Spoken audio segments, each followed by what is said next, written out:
You're listening to We Deepen Media.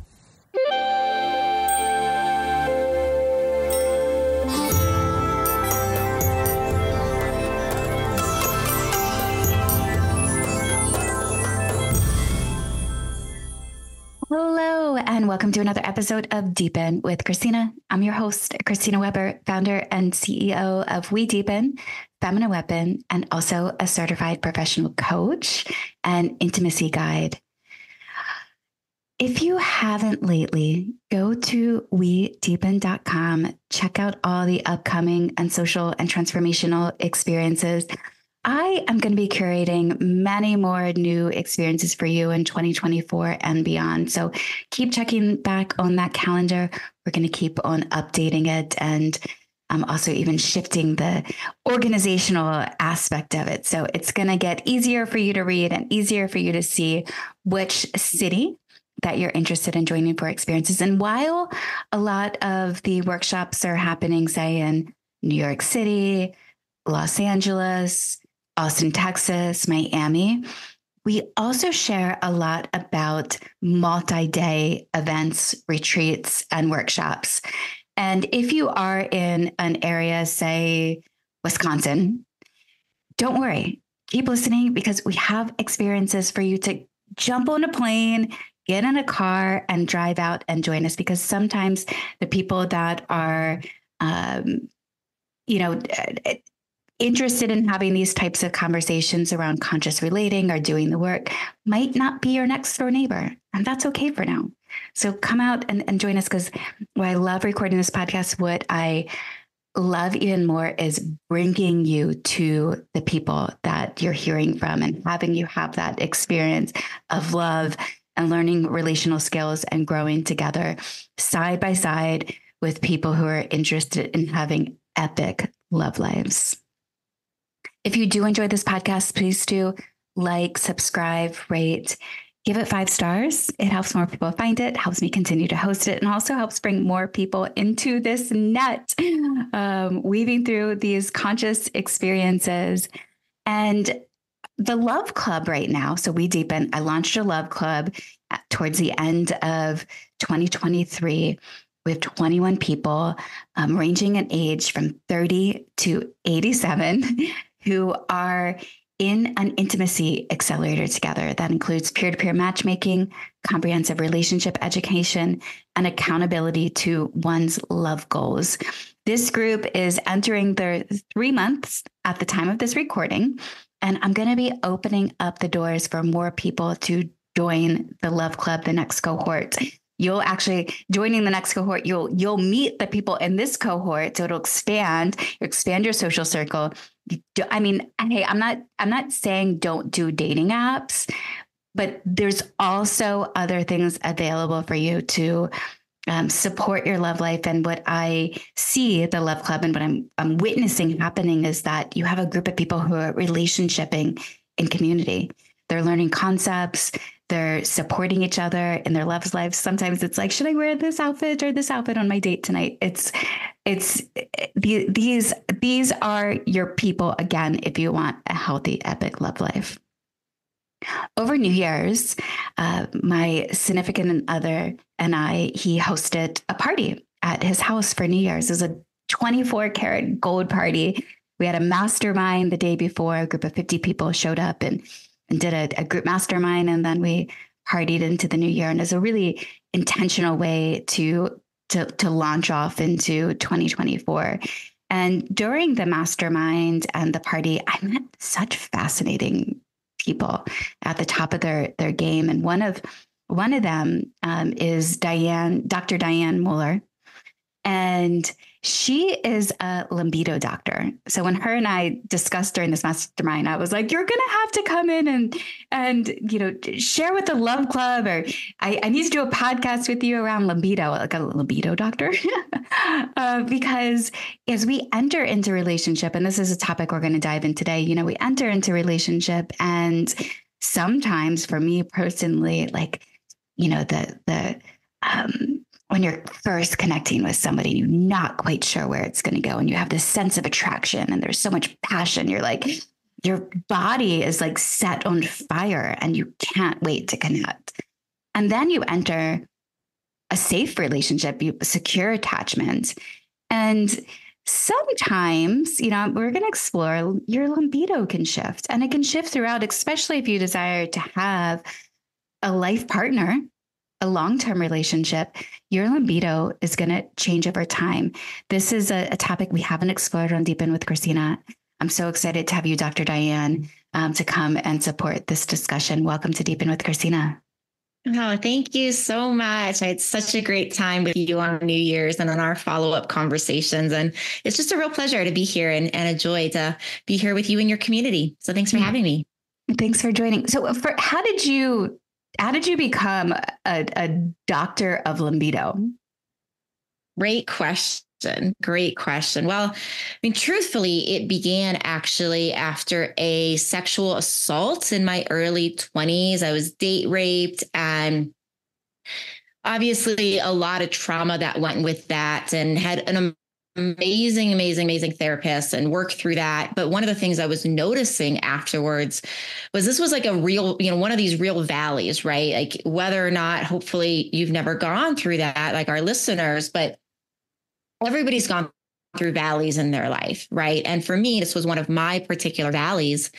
And as I was processing through that, one of the things that I really began to notice was almost this like disconnect from my entire female anatomy, right? I like almost couldn't experience pleasure. I had so much numbness and so much like disconnect from just actually being able to enjoy intimacy with other people. And even when I psychologically had healed from that, I could tell that my body and my pelvis and my entire, pelvic floor was really holding on to that memory. And so that really is what started the whole, thing for me initially, was just being very, very interested. It's like so many of us go down these, these worlds of coaching and healing and medicine and wellness around wanting to get to the root causes of our own imbalances. So that was that valley, right? That, Phoenix rising type of experience of going through that and seeing the long-term impact that once I had psychologically healed, my body knew, my body remembered, my body was still disconnected. And that's when I really started studying like hormones and what makes love and relation coaches and, communication, because then post that I was finding myself like easily triggered in conversations with people and not safe. And so there was so many layers as far as studying with other relationship coaches and experts that were really, starting to unfold to me. And that's really where it birthed out of. Wow, fascinating. Can you get a little bit more specific around what was showing up for you? Would you be exploring a connection with a man? I know you date men. So are you exploring a relationship with a man, and would you notice that you would withdraw from sex? Like, what did it look like? Yeah, for me, I actually became way more promiscuous. So it's almost like, it was very interesting from a standpoint of why we choose certain things. So I was very, very sexually active during this time. But it was interesting. I almost feel like what was driving that was like this desire to heal, because I was very promiscuous, but at the same time with that, I was finding myself that when I was intimate with men, I would wind up finding like my brain would dissociate, like I was unable to be actually present with sex, or I was unable to feel. So it was like, oh, the spot, especially during penetration was when I was noticing it. But, say certain spots would like all of a sudden be like numb, like I couldn't feel anything happening there at all. And the next thing I know, it would be almost like my brain and my body, almost like a PTSD trauma response, where my brain and my body were actually, say, separate. And I wasn't having any like triggers in those moments of like memories of, of that event. It wasn't like I was like going back into those memories. It was more like my body could not come to grips with what was happening, and I would just check out. So that's more what I mean. But I think I was in some ways like seeking out more sexual activity, in part on a subconscious level, because I was trying to figure out what was happening. Like I was trying to actually heal myself from the thing that actually caused all this, psychological distress. Did you find that then were you faking orgasms? Because sometimes too is I've stopped my, like, I typically will tell partners that I don't like this, but when, and I don't, and they told me that they did, wow, they didn't even realize that when a partner says, I want to see you orgasm, I'm like, don't say that. Like, to me, that's, I kind of feel all of a sudden, I feel this pressure to get to an orgasm. And I know they want to see it, and they're judging their abilities and our connection. I feel like they're judging that on whether I orgasm or not, like the success of this experience. So then it could be easy to get to, let's just fake an orgasm so they feel good. It can be fun. Like, sometimes I actually think that faking the orgasm can be a fun act to do. So how would you reconcile that, that experience? We're completely on the same wavelength with this question. I was actually writing an article on this exact topic this morning. So you're picking up like the wavelength I've been on today is this conversation, right? And so for me, like, yeah, I mean, one of the first like committed relationships I had after this was with a very, very lovely, sweet man. We ended up doing long distance. And one of the things that I was like noticing is like, in the distance and that separation, there was just so much like missing and longing and drive and desire.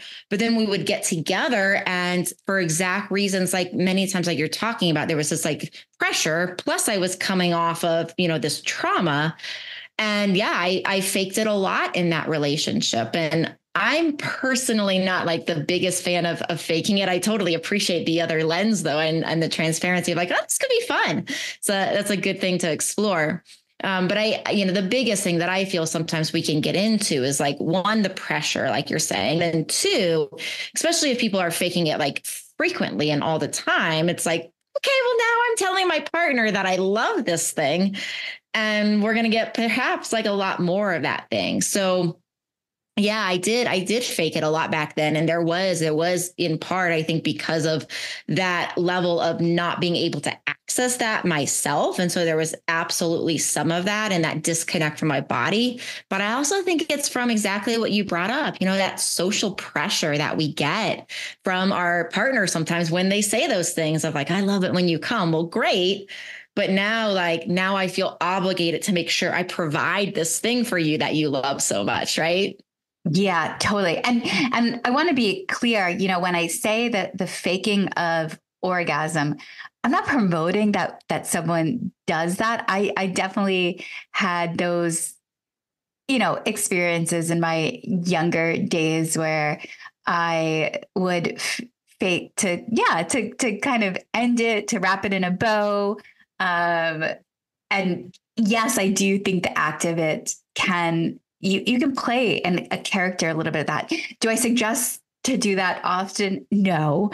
But sometimes you can be in the height of that and be in the role play, kind of take it on as more of like a role play or kinky, or especially, if you're going through maybe a stage of, and I'd be even curious about your response to this, but like if you're going into, a stage where maybe you're not as sexually active with your partner, and to instead of disconnecting from that, to go find it, to be like, okay, how do I still, like, it's like, I still go to the gym, even though I don't want to work out or go to the gym. So I'm still going to show up for it. And so what can you do so you stay in the game during different phases of connection rather than pulling apart? And then you can get to another level, which, this isn't necessarily low libido. However, I was, pretty much like in and out of relationships for a decade. This new relationship that I've been in. We've dated for like 9 months beforehand, like when he was dating other people and I was dating other people, and now we're new in this exclusive container, and it's been just a little bit over a year. That's like the longest relationship that I've had in quite some time. Now, when I was single, there was a period where I'd go like a year and a half without penetrative sex or without sexual intimacy. And so then I'd start to think, oh my gosh, maybe I'm not sexual. Maybe I'm asexual. What's wrong? Like, do I even know how to do this anymore? So if the coming back together and playing with it and bringing play into it and the quote unquote faking them an orgasm like a couple of times to like get yourself back in the game, that's more and to have more fun with inside of it. And then that can be the gateway into, you don't want to end there, of course. You want to use that as a gateway to get to like more of understanding what's happening within your body and how you and your partner can more deeply connect and how to bring in more sensation and feel and pleasure through that experience. I love that. I really appreciate you circling back around to the clarity on that. And there's two different comments that I would say. I mean, one, what you're actually making me think of when you're speaking is Rosemary Bassan's model of arousal for women. And this is super interesting because it's like, in my mind, it is an example of showing the dysfunction that we have in education around sexuality. Because like in medical school, for example, like we really learned, as I think most of us even that didn't go to medical school learn throughout life and experience, is that excitement and arousal is like this linear process, right? And so meaning like it's basically very masculine, where it's like we get excited, we get aroused, there's like this huge moment, this climax, this refractory period. And that's what we were really taught in school around sexuality and arousal. And that's very frequently true for men. But for females and the way the female anatomy set up, and Rosemary Bassan was just amazing at putting this new model together for us that really, I think, plays off of what you're sharing here with like that, okay, getting back in the game and faking it to get back in the game, because her model is just, it's so beautiful. It's actually a circle. And there's all these different things that feed into it. But one of the take home points is women, we actually oftentimes get aroused second, meaning we start doing the act, we start doing the activity, we start engaging sexually. And all of a sudden we're in the middle of it. And it's like, finally the arousal kicks in. And then it's like, oh, this feels really good. And, oftentimes when I talk to about this, like once they kind of just go for it anyways, if they're not in the mood, if they're too tired, all these things, then oftentimes that statement afterwards is like, wow, I'm really glad I did that. And so I think, some of what you're talking about there, to me, that's what it reminds me of. Like, yeah, sometimes we just kind of like do it to get back in the game. And then another thing that you said that I just want to play off of too is like, I think you said something like, but you don't stop there, right? So it's like, okay, that's that starting point. So in my mind, to build on that, like another layer we can add is somebody is, faking it. They have that moment, they do that thing to get back in the game. But then afterwards, reflecting and, communicating with a partner around like, that was really fun. I really loved it. And what I think could make it even better. And then, what I think I would like to add. And we really come at it from like, this is healthy. This is awesome. I love this. And so nobody's ego is getting hurt, but then still adding from there around like, well, what if you stayed and you did this part a little bit longer? And that's how we build onto it. And I think help it not get stuck in some of that fake it kind of mode.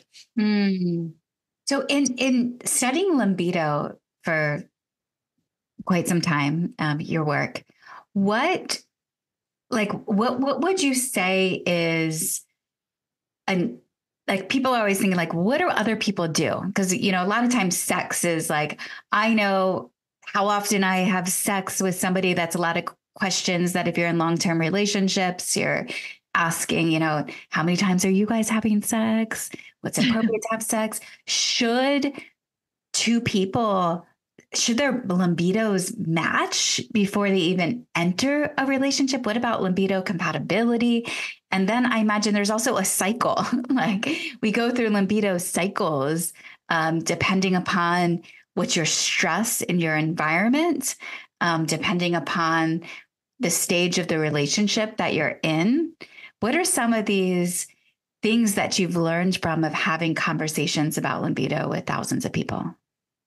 Yeah, I love this question. And the mismatched libido conversation, I feel like we could do like almost like a week long workshop just on this topic, because it is a real thing. And like you said, it's like, even if we have similar relationships or similar libidos going into a relationship, the nature is that we are evolving, growing human beings, and we go through different cycles and different periods. And so I can speak from this from like, research perspective, what we see in certain studies, as well as from a perspective of what I've seen with thousands of people that I've talked to. So research wise, which is very interesting, is like when there's been, like studies and surveys on, okay, linking correlatively. So we have to, remember that just because it's correlate doesn't mean it's causative. But when we're actually seeing people that are reporting really, really happy relationships, the average number of times they're actually having sex is 50 to 54 times a year. So roughly once a week. So essentially we could say then, from a standpoint of like happiness and relationship, what we see most commonly in surveys is that. So to me, that says, okay, if we're mismatched, if we can at least show up for each other once a week, that's something to also keep track of. Now, another thing that I feel like happens so oftentimes with this conversation is we think we have to like meet in the middle. Somebody wants sex every day, somebody wants sex twice a week. So now we have sex 4 times a week, that sort of thing. And I really don't like that meet in the middle thing very much, because I think it's too black and white, and it really does not leave space for like creative ways of sorting things out. So one of the things when this happens, I encourage couples to do is to start having conversations and journal exercises themselves about, okay, what does having sex, what does engaging intimately actually provide for you? What if you're like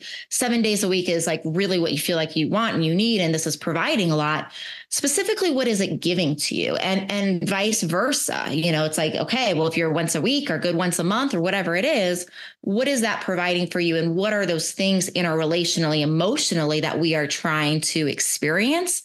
And oftentimes, if we start to break that down, we can often find that we might actually meet, quote unquote, in the middle more often than not. Like, for example, like somebody that is like, yes, I definitely want sex every day. Maybe perhaps they need more intimate, touch in general. Maybe they need more one-on-one time.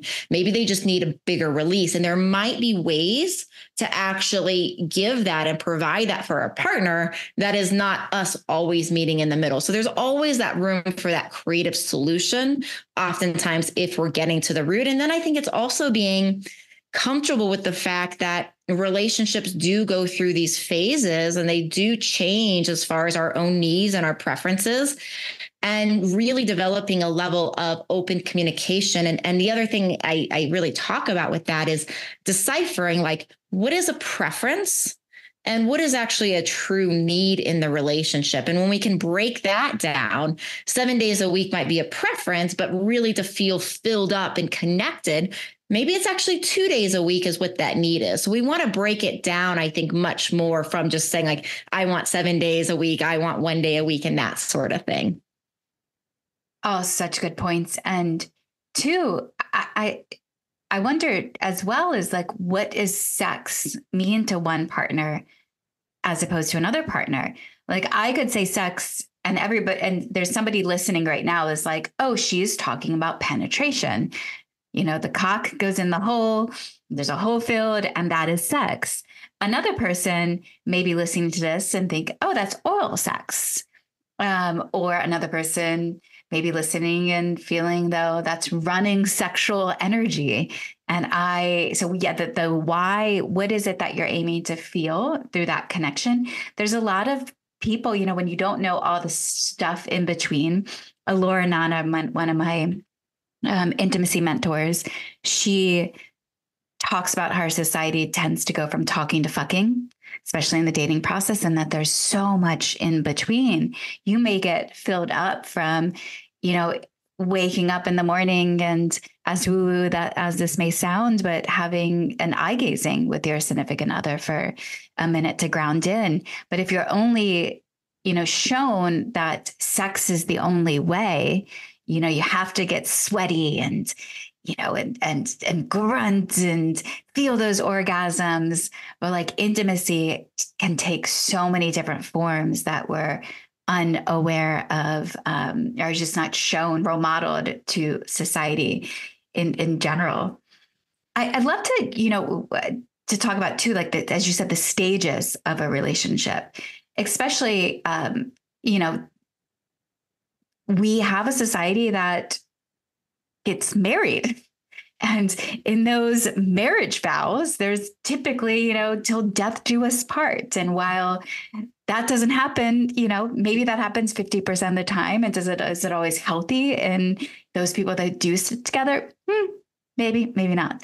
But we do live in a world where we desire that. Like we're aiming when somebody gets married and walks down the aisle, they're doing it because with the hope that we will stay together. Otherwise, why do it? Why do it anyway? So you're going through these like cycles in a long-term relationship you talked about. And then those cycles, because a lot of people listening to this podcast are people who maybe are currently dating. Maybe they're entering a new relationship, or again, there could be people who are like, yes, I'm listening and I've been married to my partner for over a decade. In those new connections, you find out like the passion is really exciting in dating when you meet somebody and you're attracted to them and you're like, yes, this is so, I don't know when I'm going to see you next. And I'm like wet in between. And then, and so there's this like of unknowing of like, are we a match? Is it going to happen? We're exploring compatibility. And then you are like, all right, this is great. Let's do this. Let's commit. Let's create secure attachment. And then the excitement level can shift. I do love kink because I do think kink brings a new level of play into it, which is supportive of keeping that excitement alive between the couple. But I've noticed for me personally, not like I'm a little aware. I'm like, fuck, now that I've entered secure attachment, he's there. Like he's gonna be there. And so that thrill of the unknown isn't around as much. How do we reconcile that?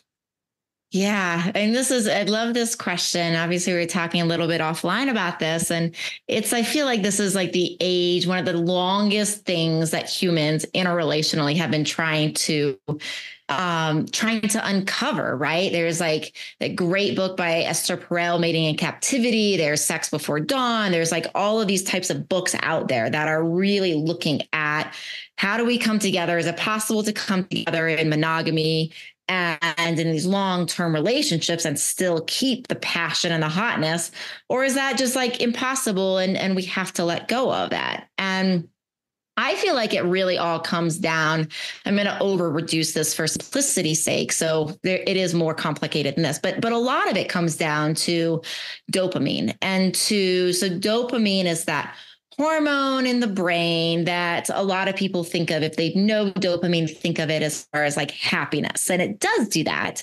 But dopamine is like this motivated happiness. And one of the things that really keeps us going in that initial like excitement of the newness is actually driven by how dopamine works, because dopamine is about happiness, motivation, but it's also about reward. And what drives dopamine is that space and kind of that unknown of like, okay, I think I'm going to see that person again. I think they're going to call me, but I don't know. Okay, I made that date. Okay, hooray. But I have to wait till Saturday. And that anticipation drives dopamine. And then when we get that thing received, then we get even more dopamine. So one of the things, and that dopamine is really about that passion, that reward, that happiness. And so one of the things that happens when we commit, when we move in, if we decide to get married, when we know that, okay, this person's going to be home at 5:07 today, and we're going to do the standard thing we do every night, take a walk, cook dinner, whatever it is, it's not giving a lot of that ability to create for the body to naturally have that separation to actually create dopamine. It's not giving that missing. So I really look at this from like a literally a chemical standpoint then of how can we create dopamine in these longer term relationships, and how can we, because so many of us do, it's a very, very natural human tendency to want that safety, security, and connection of a long-term partner. So how do we do that and grapple with the fact that not living together, that having that unknown is driving that passion? Well, we begin to actually say, well, what can we do to create that passion? And there's been two like major categories that I have found that I would say there's more than this, but again, the oversimplification is two main categories. And one is space and the other is novelty. And with kink, what you're saying, like I put kink in the novelty, and the way I break it down is people, places, and things. And so novelty can be like, okay, we're going to bring in that new toy, or we're going to tie somebody up, or we're going to go to the sex store together and find something new to do. People can be things that you mentioned earlier. It's like role playing, and then places are like, have you had intimate, I'm going to say intimacy, because for what you said around sex, I look at sex as much more than penetration. So if you had intimate experiences with your partner in every room of the house, have you like gone out for a sexy hotel night? Have you had sex in nature off the side of a trail? Like all of these types of things. But the way to really engage then the dopamine is not just to do these things, but also imagine creating that space. So like, okay, we're going to have like some sort of fun thing on Saturday night for date night, and we're going to go to the sex store together and get this new toy and try it for the first time, for example. Then all week long, it's like we start engaging and thinking about it. We start sending those flirtatious texts. So what we're doing with that is we're reminding the body, just like in those dating days where are they going to call? Are they going to text? Am I going to see them? We're actually creating that similar type of thing with those experiences. And then space is the same way. And space can be, space between when we have these dates and have this special time and all the texting and the flirting that's building up to it. It can be as simple as like intentionally saying, okay, well, 2 days a week, I'm going to go out with my friends, or I'm going to have one-on-one time with the kids, and actually literally creating that space.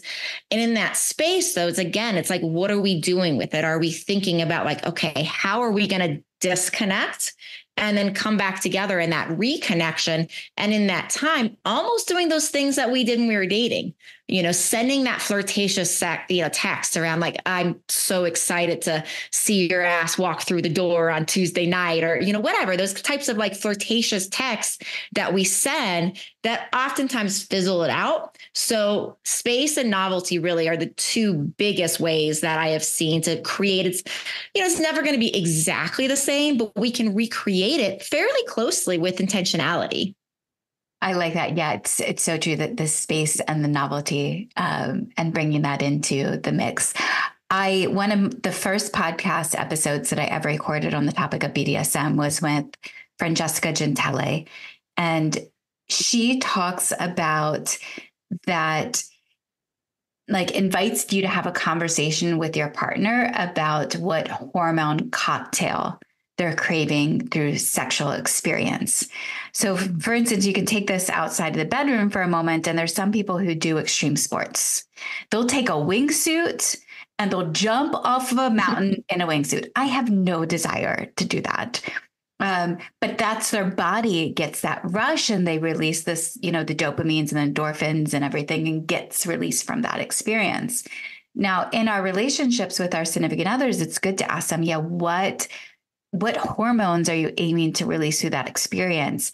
Even that's why the topic of BDSM SM can be helpful in, a lot of times people will be like, I'm not kinky.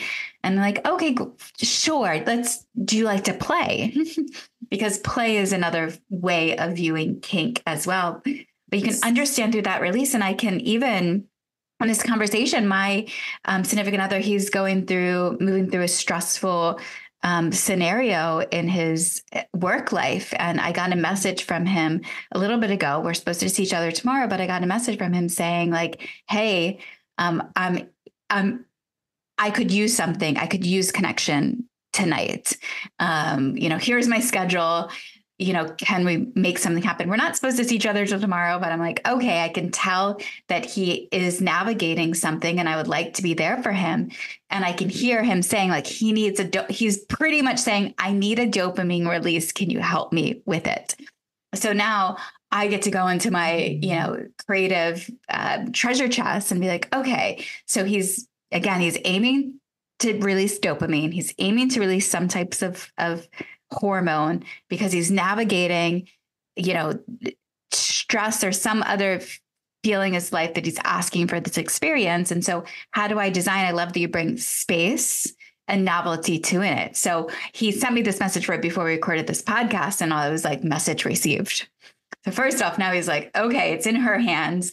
What is she going to do with this?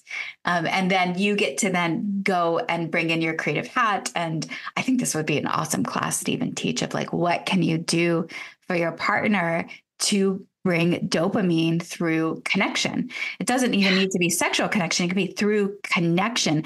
And not to say that I'm going to go do this, but I could be like, hey, you know what? I'm going to bring you to the top of a mountain. I'm going to push you off of it tonight. Again, that's not sexual, but there can be other things that you can do that are outside of the box that maybe we're not aware of to create those experiences for each other. Yeah, I actually teach a class called How to Keep It Sexy and Spicy. And that's like, it's exactly what you're talking about. And I think so much of healthy intimacy, healthy relationship really comes down to exactly what you said, like knowing, like having that level of awareness, like to have a partner be able to name, like, this is what I need tonight and ask for it specifically. So many times I think as humans, we get so busy and flustered, and it's almost like we don't realize that we have help and support in our relationships and how to ask for it. So I think it's how we teach each other to really show up. It's like not expecting the other person to read our minds. And it's so easy to be like, oh, I just want this person to just like know when to bring me flowers and know what I need. But nobody knows exactly what our internal, how to respond. As women, sometimes we want help. Other times, like we just want to vent about our day and we need a moment. And it's very, very difficult for, people to understand, for outsiders to understand. So that level of, your partner being able to say, hey, this is what I need. And for you to actually interpret that I just think that's like one of the foundational cornerstones of how we really show up for each other in relationships. It's like, it starts with us being able to name what it is that we're seeing and then bring that specifically to our partner. So it's an amazing example. I love it. You have such a wealth of knowledge and wisdom inside of you. I know we had this short conversation here today. What is something, to wrap today, like what is, if you could communicate to other people, because now whoever's listening, they've got to meet you. They might be more curious about you being a libido doctor. You mentioned some of these programs that you have. What other resources do you have available that you find would be supportive for people in the relational journey right now? One of the things I've created that I totally encourage everybody to check out is totally free on my website. It's if you go to libidoquiz.com, it's the first part of it is actually like a research-based quiz. It's been validated, a research-based questionnaire. I did not make that first part up. It's legit research-based. And it's basically identifying like, is this like really low libido? And then if it comes up like, yeah, there's like, you could improve your life by improving your libido. Then the second part of the quiz I actually developed with a programmer. And it's going to tell you from a physical standpoint, it's focused on the physical, but like, is there a testosterone likely problem? Is there a blood flow problem? Is there a stress-related adrenal problem? Do we need to work on your neurological system? So it's a really fun way of saying like, okay, we have physical, mental, emotional, spiritual, interrelational sides of libido. So all of these sides of the coin really need to be addressed, I think, to have a healthy relationship. But it's at least going to start kind of getting a little bit more detailed down to, for the uniqueness of you, how can you start, dissecting this? And so that's super easy. It's just libidoquiz.com, and really good resource for people to start kind of understanding some of their own needs as far as what will help to bring them into the best balance for themselves. Awesome. Libidoquiz.com. I'll include that in the show notes here today. Oh, yes, we could dive into many different layers of conversation. Thank you so much for starting here. I also, one thing that I'm going to leave you with, Diana, I'd be curious to hear your thoughts on this too. Have you heard of a gentleman, Larry Michelle, who is the founder of Genetic Energetics, and he is the owner of the 4 Answers quiz? No, but I will look him up. And I won't call it a quiz. Actually, it's not a quiz. It's a typography. And there's the 4 answers are specific categories that they will, from a relational perspective, look at compatibility. And again, these 4 different categories. And one of those categories is around sexual response. And there's 2 types of people. There are the people who are a physical sexual response type, and there are people who are mental, emotional sexual response type. You can take this typography at the 4answers.com, and you put in your birth date and the opposite gender parent's birth date, and that will populate this report. But I'd be interested for you to see the sexual response versus the mental sexual response, and those pairings. If 2 people don't match there, they might have more challenges in their sexual connection. So I'm leaving that with you. I'm curious to hear what you think about that. And we'll also have Larry on the Deepen with Christina show soon, so we can talk more about genetic energetics. Thank you so much, Dr. Diane. I look forward to more conversations with you. And your zone of genius is so important nowadays. Healthy, loving relationships is, I think, the most important. It's what's going to save the world if we all better relate to one another. 100%. Yeah. Thank you so much for your work. It's been so great to get to know you a bit, and I appreciate you having me today. Awesome. Thank you. And thank you, everybody, for listening to another episode of Deepen with Christina. Again, if you enjoyed this podcast, please do like, rate, subscribe, give it 5 stars, helps more people find it, helps me continue to host it. And definitely go check out that calendar at wedeepen.com. Okay. Bye for now.